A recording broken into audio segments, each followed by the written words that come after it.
Government corruption has never been more prevalent or caused more harm. It's why extremism is on the rise. It's why the financial gap between the haves and have-nots has never been wider.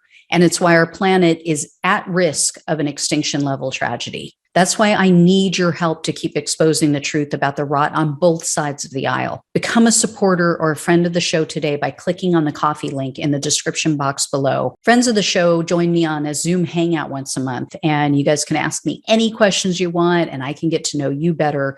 But the most important reason to help is to keep the show alive. Together, we can and will save our country and our planet. Thanks in advance and enjoy the show. Hey everyone, welcome to the show. So it was a really bad day for Trump's minions. First, Steve Bannon was convicted on both counts of contempt of Congress. This was after the jury deliberated for less than 3 hours.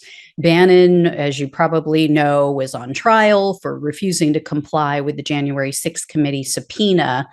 They wanted him to appear, and they also wanted him to turn over relevant documents. Now, he could show up and plead the fifth, but he has to show up. And the judge had already ruled in pretrial hearings that all of his excuses were bogus.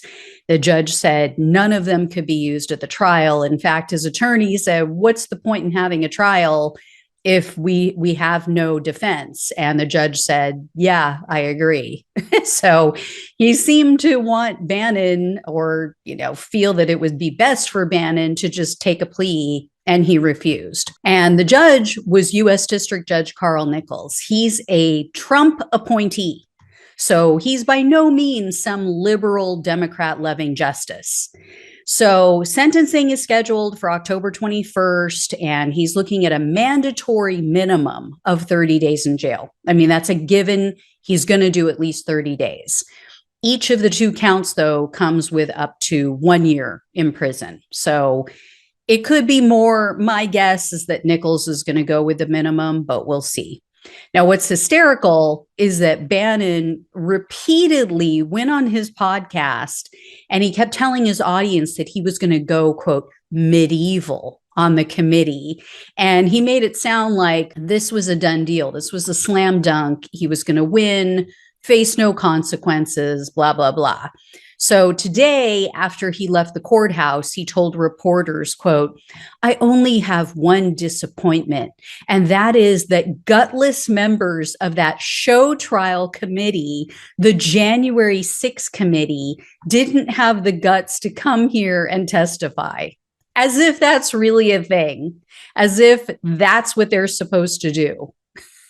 So Bannon's attorney likewise was all revved up and had a bunch of attitude. He vowed that they're going to appeal the decision. He promised that it would be reversed upon appeal. So yeah, have fun with that. Yeah, second time convict, Steve Bannon. The other good news that broke today relates to Jeffrey Clark. That is the Department of Justice environmental attorney who Trump wanted to install as Attorney General in December of 2020 to help him with his coup. So Clark has now been hit with ethics violations by the DC Bar Office of Disciplinary Counsel.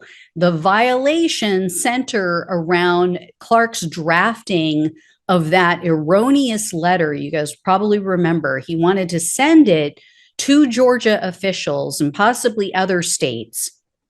And in that letter, it falsely claimed that the DOJ was investigating election irregularities in numerous states. So that was completely false. So the bar contends that Clark's conduct would, quote, seriously interfere with the administration of justice. He now has 20 days to respond, or he needs to request an extension, but eventually he's going to have to appear and defend himself. And then the council will decide his fate. So you about to lose your job. Get the stance. Yeah, that's what he has to look forward to. At least I'm hoping. Just like Rudy Giuliani. Anyway, I will let you guys know when I hear more. Thank you so much for watching and listening. Take care. I'll talk with you soon.